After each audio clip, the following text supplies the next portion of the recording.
स्वागत है आपका वयस्क बाइबल अध्ययन में। इस सबत हम पाठ 5 पढ़ेंगे, जुलाई 27 से लेके अगस्त 2 के लिए। शीर्षक है झील के आसपास चमत्कार। सबत अपराह्न जुलाई 27 के लिए। इस सप्ताह के पाठ के लिए पढ़े मरकुस 4 का 35 से 41, भजन 104 का 1 से 9, मरकुस 5 का 1 से 43, गिनती 27 का 17। याद वचन लिया गया है मरकुस 5 का 19 से।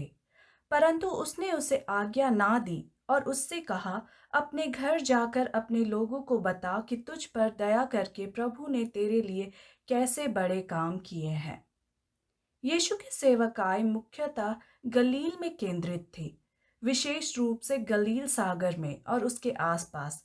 लगभग 13 मील लंबी यानी कि 21 किलोमीटर और 8 मील यानी कि 13 किलोमीटर चौड़ी झील यह क्षेत्र में पानी का सबसे बड़ा भंडार है और आसपास रहने वाले लोगों के जीवन का केंद्र था। मरकुस 4 यीशु और उसके शिष्यों के गलील सागर के पार यात्रा के साथ समाप्त होता है।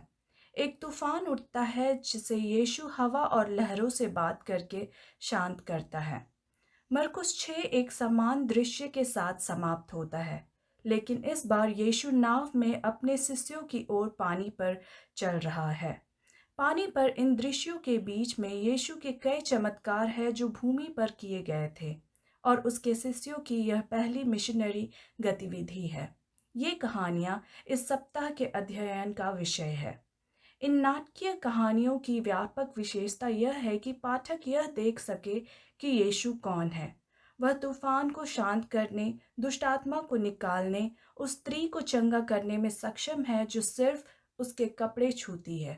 एक मृत लड़की को जीवित करता है, अपने गृह नगर में उपदेश देता है, अपने शिष्यों को प्रचार मिशन पर भेजता है, 5,000 लोगों को कुछ रोटियों और मछलियों से तृप्त करता है और पानी पर चलता है।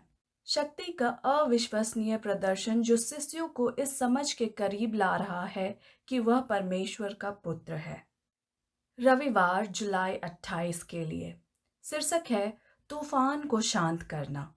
मरकुस 4 का 35 से 41 पढ़े। इस कहानी में क्या होता है और हम इससे क्या सबक ले सकते हैं कि यीशु कौन है। मरकुस 4 की शुरुआत में यीशु किनारे पर भीड़ को प्रचार करने के लिए एक नाव में चढ़ता है। मरकुस 4 का 10 से 12 में ऐसा लगता है कि वह नाव से बाहर निकला होगा और शिष्यों से अकेले में बात की होगी। अब प्रचार के एक लंबे अंतराल के बाद शिष्य यीशु को जैसा वह था दूसरे शब्दों में बहुत थके हुए नाव में ले जाते हैं।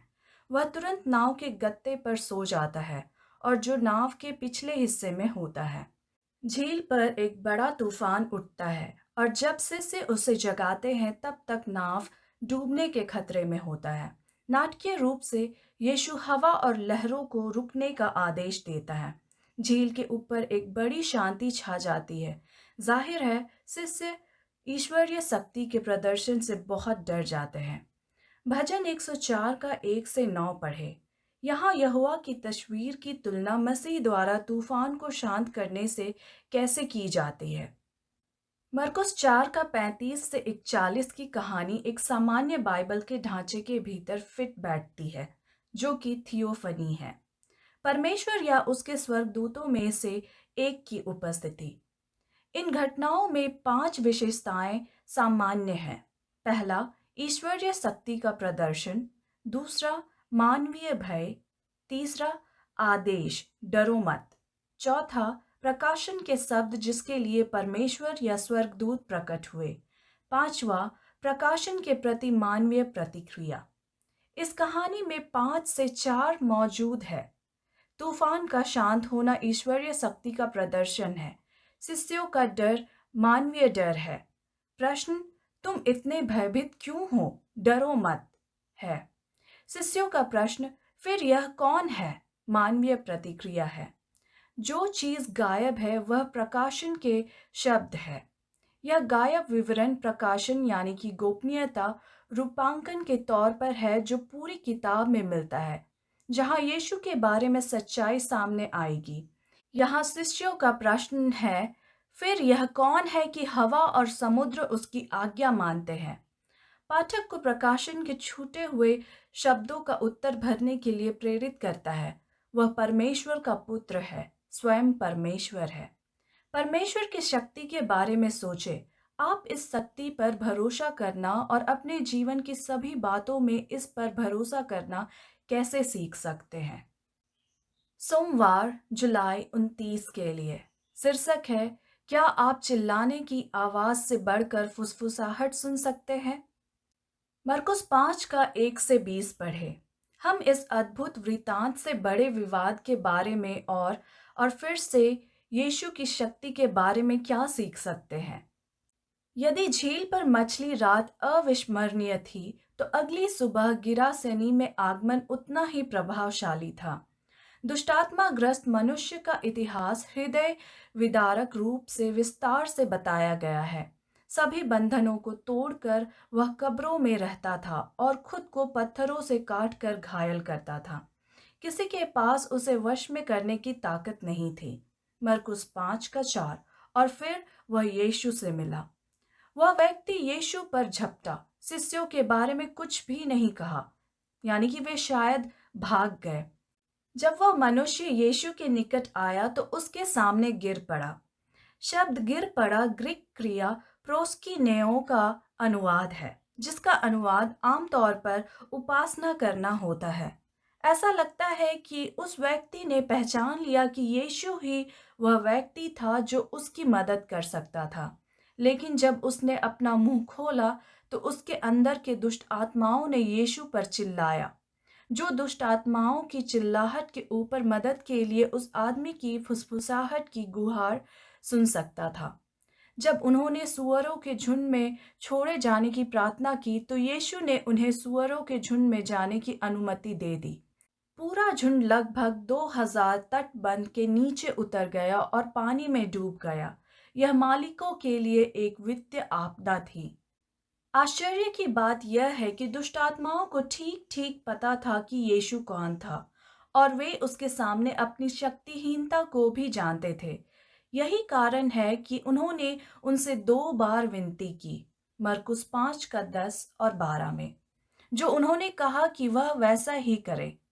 जाहिर है वे अपने ऊपर उसकी शक्ति को जानते थे। इस कहानी की 2 प्रमुख विशेषताएं हैं। सबसे पहले, यह पुराने नियम की व्यवस्था के अनुसार अस्वच्छता या औपचारिक अपवित्रता की वस्तुओं से भरा हुआ है। कब्रें और मृतक अशुद्ध थे। गिनती 19 का 11 और 16। खून बहने से व्यक्ति अशुद्ध हो गया। लैव्यवस्था 15। सूअर अशुद्ध थे। लैव्यवस्था 11 का 7। लेकिन दूसरा, अपवित्रता के इस मुकदमे पर हावी होना अच्छी और बुरी ताकतों के बीच आगे और पीछे की लड़ाई है। यीशु दुष्ट आत्माओं को बाहर निकालता है, यानी कि यीशु के लिए 2 अंक। दुष्ट आत्मा सुअरों को मार देते हैं, यानी कि शैतान के लिए 2 अंक। नगरवासी यीशु से चले जाने के लिए कहते हैं, यानी कि शैतान के लिए 2 अंक। लेकिन यीशु चंगा व्यक्ति को अपने गवाह के रूप में वापस भेज देता है, यानी कि यीशु के लिए 3 अंक।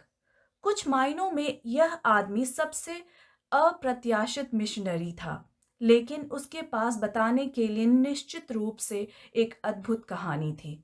आप जिस भी चीज से संघर्ष कर रहे हैं, उसमें आपकी मदद करने के लिए यीशु की शक्ति के बारे में इस कहानी से आप क्या आशा कर सकते हैं? मंगलवार जुलाई 30 के लिए शीर्षक है, यीशु के साथ उतार चढ़ाव पर। मरकुस 5 का 21 से 24 पढ़ें। जायरस के बारे में कौन सी विशेषताएं खास तौर पर सामने आती है? जायरस जैसे धार्मिक अगुआ आमतौर पर यीशु के मित्र नहीं थे। देखें मरकुस 1 का 22, मरकुस 3 का 2 और 6, लूका 13 का 14। इसलिए यह संभव है कि वह हताश हो। इस हताशा का उदाहरण जायरस का यीशु के सामने घुटनों के बल गिरना है। उसकी दलील किसी भी माता पिता के लिए समझ में आ सकती है। उसकी बेटी मरनासन थी, लेकिन उसे विश्वास है कि यीशु मदद कर सकता है। बिना कुछ कहे यीशु पिता के साथ अपने घर जाने के लिए प्रस्थान कर गया। मरकुस 5 का 25 से 34 पढ़े। जायरस के घर की ओर जाने में क्या बाधा आती है? कहानी अचानक एक और दृश्य में कट जाती है जो दया उत्पन्न करती है। एक स्त्री 12 वर्षों से गंभीर बीमारी का सामना कर रही है। जायरस और स्त्री की यह कहानी मरकुस की दूसरी सैंडविच यानी कि एक किस्म की रोटी कहानी है। देखें मरकुस 3 का 20 से 35 जो कि पाठ 3 में शामिल है। इस कहानी में विपरीत पात्र जायरस और स्त्री मदद के लिए यीशु के पास आते हैं। स्त्री यीशु के पीछे आती है और उसके कपड़ों को छूती है। वह तुरंत चंगी हो जाती है, लेकिन यीशु रुक जाता है और पूछता है, किसने मेरे कपड़े छुए? वह स्त्री जो बहुत बीमार थी अचानक ठीक हो गई। फिर भी उसे डर था कि जो कुछ हुआ था उससे यीशु क्रोधित था। यह उसकी भावनाओं के लिए एक दुखद यात्रा थी। लेकिन यीशु न केवल उसके शरीर को बल्कि उसकी आत्मा को भी ठीक करना चाहता था। फिर जायरस पर वापस आते हैं। मरकुस 5 का 35 से 43 देखें। आराधनालय के शासक के लिए भी यह भावनाओं की एक बेतहासा यात्रा थी। यीशु ने पतरस, याकूब और यूहन्ना को छोड़कर किसी और को अपने और माता पिता के साथ जाने की अनुमति नहीं दी। यीशु कहता है कि लड़की मरी नहीं बल्कि सो रही है। वह सभी शोक मनाने वालों को बाहर निकालता है और उस कमरे में जाता है जहां मृत लड़की पड़ी थी। उसका हाथ पकड़कर वह कहता है, तलीथा कुमीन। मरकुस इन शब्दों का अनुवाद करता है, छोटी लड़की उठो। दरअसल तलीथा शब्द का अर्थ है मेमना और इस प्रकार यह घर में एक बच्चे के लिए स्नेह का शब्द होगा। चीजों को गुप्त रखने का आदेश प्रकाशन के उद्देश्य का हिस्सा है जो मरकुस के द्वारा चलता है और संकेत करता है कि यीशु कौन है और अंततः वह छिपा नहीं रह सकता है। बुधवार जुलाई 31 के लिए शीर्षक है अस्वीकृति और स्वीकृति। मरकुस 6 का 1 से 6 पढ़े। यीशु के गृह नगर के लोगों ने उसे अस्वीकार क्यों किया? आमतौर पर जब एक छोटे शहर का व्यक्ति लोकप्रिय हो जाता है तो घर वापस आने वाले लोग उस पर ध्यान आकर्षित करते हैं। नासरत नहीं। एक शिक्षक और चंगाकर्ता के रूप में यीशु की सफलता पर वे आहत और आश्चर्यचकित थे। एक बड़ाई से शिक्षक बनने की उसकी पारी को स्वीकार करना उनके लिए कठिन लग रहा था। कुछ शत्रुता भी रही होगी कि उसने अपने अधिकांश चमत्कार कफरनहूम में किए। लूका 4 का 23 देखे और उसका पहले से ही अपने परिवार से मतभेद था। मरकुस 3 का 31 से 35। मरकुस 6 का 7 से 30 पढ़े। 12 प्रेरितों का मिशन यानी कि खास मकसद यूहन्ना बपतिस्मा दाता का सिर काटने से कैसे भिन्न है? यह मरकुस की तीसरी सैंडविच कहानी है। पाठ 3 देखें। यीशु के संदेश को हर जगह ले जाने में 12 प्रेरितों का मिशन बपतिस्मा दाता की कैद और चुप्पी से बिल्कुल विपरीत है। शिष्यों से कहा जाता है कि वे हल्की यात्रा करें और समर्थन के लिए एक दूसरों पर निर्भर रहें। यह रणनीति वास्तव में मिशनरियों को उन लोगों पर निर्भर बनाती है जिनकी वे सेवा करते हैं, जो उन्हें उन लोगों से जोड़ने में मदद करता है जिन्हें उनकी संदेश की आवश्यकता होती है। लेकिन बपतिस्मा दाता का हेरोदेस और उसके परिवार के साथ ऐसा कोई बंधन नहीं था। यूहन्ना की मौत के बारे में चौंकाने वाले विवरण के बारे में बताया गया है क्योंकि हेरोदियास ने हेरोदेस की दुविधा और अनैतिकता का फायदा उठाते हुए साजिश रची थी। ऐसा प्रतीत होता है कि हेरोदियास की बेटी ने बपतिस्मा दाता के सिर को एक थाली में सजाकर देने का विचित्र अनुरोध करके निंदनीय योजना को और बढ़ा दिया है। बपतिस्मा दाता की स्पष्ट आवाज को शांत करना उसी समय होता है जब 12 प्रेरित पश्चाताप की घोषणा करते हैं, जैसा कि बपतिस्मा दाता ने किया था। यूहन्ना की मृत्यु यीशु का पूर्वाभास देती है। यूहन्ना को मार डाला गया, दफनाया गया और मृतकों में से जीवित होने की सूचना दी गई। मरकुस 6 का 14 से 16 और 29। जैसा कि यीशु होगा। मरकुस 15 और 16। ये समांतर कहानियां यीशु और उसके अनुयायियों के लिए आने वाले संकट की ओर इशारा करती है। क्या आपको कभी यीशु की तरह अस्वीकार किया गया है या आप किसी कठिनाई भरे संकट से गुजरे हैं? आपने उन अनुभवों से क्या सीखा जो अगली बार ऐसा कुछ घटित होने पर शायद आपकी मदद कर सके? बृहस्पतिवार अगस्त 1 के लिए शीर्षक है एक अलग तरह का मसीहा। मरकुस 6 का 34 से 52 पढ़ें। यीशु और उसके शिष्यों को किस समस्या का सामना करना पड़ा और इसका समाधान कैसे हुआ? शिष्य अपने काम से लौटने के बाद यीशु के साथ आराम करने के लिए गलील सागर के पूर्वी तट पर एक सुदूर इलाके में जाते हैं। लेकिन उनसे पहले ही 5,000 लोगों की भारी भीड़ वहां पहुंच जाती है। यीशु ने देखा कि वे उन भेड़ों के समान हैं जिनका कोई रखवाला ना हो। वह उन्हें पूरा दिन प्रचार करता रहा। शाम को शिष्य भोजन खोजने के लिए भीड़ को दूर भेजने की सलाह देते हैं, लेकिन यीशु उन्हें भीड़ को खिलाने के लिए कहता है। आगामी संवाद मरकुस 6 का 35 से 38 दर्शाता है कि शिष्य मानवीय दृष्टि से सोच रहे थे कि समस्या को कैसे हल किया जाए। हालांकि यीशु की चमत्कारिक ढंग से बड़ी भीड़ को केवल 5 रोटियां और 2 मछलियां खिलाकर समस्या का समाधान किया। इस कहानी की विशेषताएं यीशु के समय में मसीहा की लोकप्रिय अवधारणा में दिखाई देती है। अपेक्षा यह भी थी कि मसीहा इस्राएल को उसके शत्रुओं से मुक्त करेगा और धार्मिकता और शांति लाएगा। मरुभूमि में बड़ी संख्या में लोग अपने साथ विद्रोह के सैन्य स्वर लेकर आएंगे। तुलना करें यूहन्ना 6 का 14 और 15 का प्रेरित 21 का 38 से। इस धारणा को यीशु द्वारा लोगों को बिना चरवाहे की भीड़ के रूप में दिखाने के संदर्भ से मजबूती दी गई है, जो गिनती 27 का 17 का एक आंशिक उदाहरण है, जहां मूसा ने परमेश्वर से उसके बाद इस्राएल के लिए एक अगुआ नियुक्त करने के लिए कहा। परमेश्वर के लोगों के लिए एक चरवाहे के रूप में वह वाक्यांश पुराने नियम से कही और दिखाई देता है। विशेष रूप से इस्राएल के पास एक अगुआ या राजा की कमी के संदर्भ में, यानी कि तुलना करें पहला राजा 22 का 17, दूसरा इतिहास 18 का 16 और यजेकियल 34 का 5 का 6 से। फिर भी यीशु उनकी झूठी उम्मीदों पर खरा नहीं उतरता है। इसके बजाय वह अपने शिष्यों को भेज देता है और बड़ी भीड़ को हटा देता है।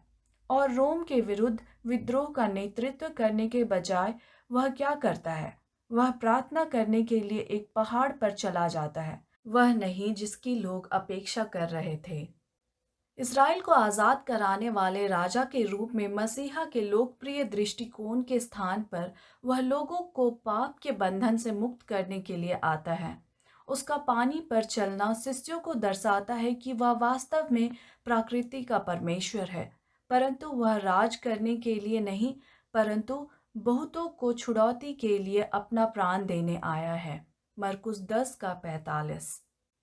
यह कहानी हमें क्या बताएगी कि भविष्यवाणी की सही समझ क्यों महत्वपूर्ण है? यदि मसीह के पहले आगमन की गलत समझ कुछ लोगों के लिए आपदा का कारण बनी, तो उसके दूसरे आगमन के संबंध में एक गलत समझ कुछ लोगों के लिए कितना अधिक ऐसा कर सकती है। शुक्रवार अगस्त 2 के लिए अतिरिक्त अध्ययन। Read Ellen G White, peace be still and the touch of faith, page 333 to 348 in the Desire of Ages। उन सभी में जो परमेश्वर के निर्देश के अधीन है, एक ऐसा जीवन प्रकट किया जाना है जो दुनिया इसके रीति रिवाजों या इसकी प्रथाओं के अनुरूप नहीं है। और प्रत्येक व्यक्ति को परमेश्वर की इच्छा का ज्ञान प्राप्त करने के लिए व्यक्तिगत अनुभव की आवश्यकता है।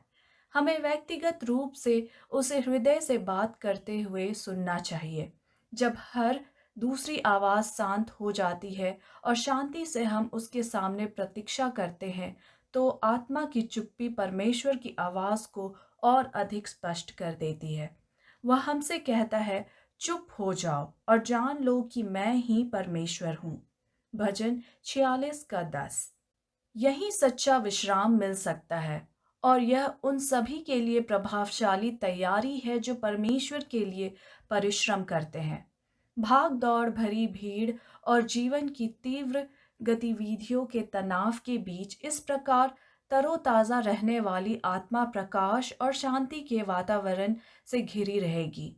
जीवन से सुगंध निकलेगी और एक ईश्वरीय शक्ति प्रकट होगी जो लोगों के दिलों तक पहुंचेगी। Ellen G White, the desire of ages, page 363। उनके असंतुष्ट दिलों ने सवाल किया कि यदि यीशु इतने सारे चमत्कारिक कार्य कर सकता था जैसा कि उन्होंने देखा था, तो क्या वह अपने सभी लोगों को स्वास्थ्य, शक्ति और धन नहीं दे सकता था? उन्हें उनके उत्पीड़कों से मुक्त नहीं कर सकता था और उन्हें शक्ति और सम्मान में नहीं बढ़ा सकता था? यह तथ्य कि उसने परमेश्वर का भेजे होने का दावा किया और फिर भी इस्राएल का राजा बनने से इनकार कर दिया, एक रहस्य था जिसे वे समझ नहीं पाए। उसके इनकार का गलत मतलब निकाला गया। कई लोगों ने निष्कर्ष निकाला कि उसने अपने दावों पर जोर देने का साहस नहीं किया क्योंकि उसे स्वयं अपने कार्य के ईश्वरीय चरित्र पर संदेह था। इस प्रकार उन्होंने अपने हृदयों को अविश्वास के लिए खोल दिया और जो बीज शैतान ने बोया था वह गलतफहमी और दल बदल के रूप में उसी प्रकार का फल लाया। The desire of ages, page 385। चर्चागत प्रश्न। पहला, यदि कोई आपसे पूछे यीशु ने आपको किस चीज से मुक्त किया है तो आप क्या उत्तर देंगे? दूसरा, चर्चा करें कि ऐसा क्यों है कि परमेश्वर कभी-कभी यूहन्ना बपतिस्मा दाता जैसे अच्छे व्यक्ति को जेल में डालने और मारे जाने की अनुमति देता है। इन कठिन परिस्थितियों के बावजूद हमें क्या संभावना या आशा मिल सकती है? तीसरा, कम संसाधनों वाली चर्च मंडली के लिए 5,000 लोगों को खाना खिलाने से क्या सबक मिलता है? चौथा, यीशु के बारे में आज के लोकप्रिय विचारों की तुलना मरकुस 5 और 6 में उसकी तस्वीर से करें, यानी उन लोगों के बारे में क्या जो राजनीतिक सत्ता पाने और दूसरों पर हावी होने के लिए यीशु का इस्तेमाल करते हैं। धन्यवाद। परमेश्वर आपको आशीष दे।